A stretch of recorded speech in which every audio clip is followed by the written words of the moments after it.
अगर चैनल पे नए हैं तो प्लीज़ चैनल को सब्सक्राइब करें एंड खूनी बेल आइकन को दुल्हन। दबाना ना भूलें।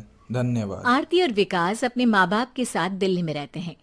जर्नलिस्ट होने की वजह से विकास को बहुत बार काम के लिए देर रात तक ऑफिस में रहना पड़ता है, जिस पर ज्यादातर आरती जाग कर उसका इंतजार करती रहती है।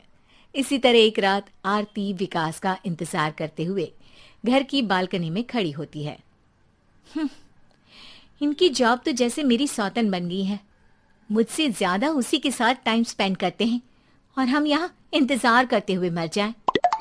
अपने आप से ये सब बोलते हुए आरती की नजर मोहल्ले के कोने वाले घर पर पड़ती है, जिसकी लाइट्स ऑन देखकर वो हैरान रह जाती है। ये इस घर की लाइट्स कैसे ऑन हो सकती हैं?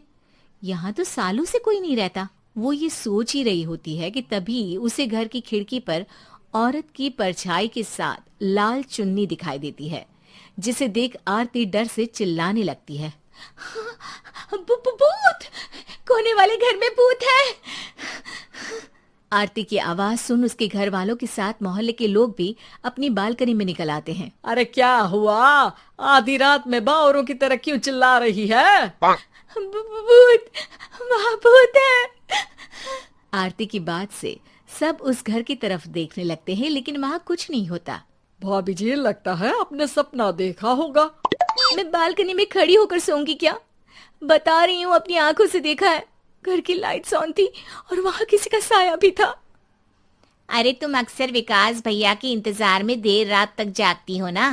क्या पता नींद पूरी नहीं होने की वजह से कोई भ्रम हुआ हो। मोहल्ले के सब लोग और आरती के सास ससुर उसे समझा ही रहे होते हैं कि अचानक उसी घर से किसी औरत के गाने की आवाज सुनाई देती है। आजा ओ मेरे प्रियतम, आजा।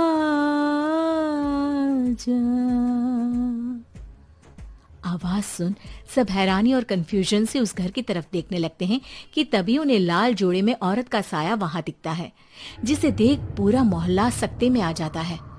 अरे ये तो कोई दुल्हन है। अरे नहीं नहीं, भूत नहीं है। अरे फिर तो पक्का तेरी दुल्हन है। अरे नहीं नहीं, वो तो मायके गई है। हद है, पहले इससे निपट ले, बाद में इस पर डिस्कशन कर लेना। बड़ा भ्रम बोल रहे थे ना, अब फटी ना सबकी। और नहीं नहीं, मैं किसी से नहीं डरता भाभी जी। भूत जैसा कुछ नहीं होता। या तो इस घर के मालिक यहाँ आ गए हैं, या फिर किसी ने खाली घर देख कर कब्जा कर लिया है। हमें वहां जाकर देखना चाहिए। बात में लॉजिक मानकर सब बाहर इकट्ठा हो जाते हैं कि तभी विकास भी वहां पहुंच जाता है। क्या बात है? इतनी रात को पूरा मोहल्ला यहाँ कैसे? भूतिया दुल्हन की वजह से।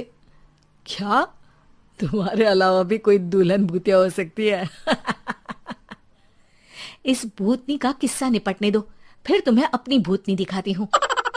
अब सारे लोग मिलकर विकास को पूरी बात बताते हैं, जिसे सुन वो भी उनके साथ जाने के लिए तैयार हो जाता है। जिसके बाद वो सब डरते हुए उस घर के सामने जाकर खड़े हो जाते हैं। तुम सब यहीं रुको, मैं अंदर जाता हूँ। अकेले जाओगे? अरे नहीं नहीं, आप सबकी नकली भूतनी भी तो होगी ना मेरे साथ। कैसा मजाक कर रहा है यार। रुक, मैं चलता हूँ साथ में। क्या मैं चलता हूँ? ये क्या गोवा घूमने जा रहे हैं जो मैं भी साथ चलता हूँ? कहीं नहीं जाओगे तुम, यहीं मेरे पास खड़े रहो। बहू, सिचुएशन समझो। हाँ, घर जाकर सुना लेना। हे भगवान, मम्मी तुम किसकी मम्मी हो? ओ, इन्हें सब कुछ अभी करना है क्या? नहीं, यहाँ पंचायत बिठा देते हैं आपके परिवार के लिए। इस पर मामला शांत करके अब वो लोग इधर उधर से घर के अंदर झांकने की कोशिश करते हैं। उन्हें घर के अंदर लाल जोड़ा, सिंदूर और मंगलसूत्र के साथ चारों तरफ खून बिखरा हुआ दिखता है। इसे देखकर सबकी हवाइयां उड़ जाती है। भाई ये सब क्या है? अब तो मुझे भी डर लग रहा है। आ गए मरने, अब तुम्हें मुझसे कौन बचाएगा? उस नजारे के साथ सोने पर सुहागे की तरफ भूतनी की आवाज सुन वो सब तुरंत वहां से भाग खड़े होते हैं। ये सब क्या था? अब हम क्या करेंगे? हमारे मोहल्ले में भूतनी आ गई जो सबको मारना चाहती है। ओ भाभी जी, मैं फिर बोल रहा हूँ, भूतनी जैसा कुछ नहीं होता। मुझे तो पक्का यकीन है कि यहाँ किसी गलत इंसान ने गलत काम करने के लिए कब्जा कर लिया है और लोगों को घर से दूर रखने के लिए ये सब कर रहा है। तुम इतने यकीन के साथ कैसे बोल सकते हो? फिल्मों में ऐसे ही तो दिखाते हैं। हे भगवान, ये फिल्म नहीं, ये रियल लाइफ है। हमें शांति से कुछ सोचना चाहिए। सब हमारे घर चलो। सब आरती के घर में इकट्ठा हो जाते हैं। रात भर आधी नींद और बिल्कुल ना चल रहे दिमाग के साथ सब सॉल्यूशन सोचने की बहुत कोशिश करते हैं, लेकिन कुछ नहीं होता। इसी तरह सुबह हो जाती है। ऐसे कोई भी उपाय नहीं निकलेगा। सब पूरी रात के थके हुए हैं। घर जाओ, थोड़ा आराम कर, फ्रेश होकर फिर आ जाना। उसके बाद सोचते हैं कुछ। डरे सहमे लोग जैसे ही अपने घर जाने लगते हैं, तभी विकास को उस घर में कोई हरकत नजर आती है, जिस पर वो किसी को कुछ बताए बिना चुपचाप वहां पहुंच जाता है और कुछ देर बाद घर आकर सबको दोबारा इकट्ठा कर उस घर के पीछे वाले खिड़की पर ले जाता है। विकास, क्या खेल लगा रखा है? ये कोई मजाक नहीं है। वही तो, मजाक नहीं, बहुत बड़ा मजाक है। अंदर देखो। जैसे ही सब उस खिड़की से अंदर देखते हैं तो उनकी आंखें खुली की खुली रह जाती है। मूवी की शूटिंग!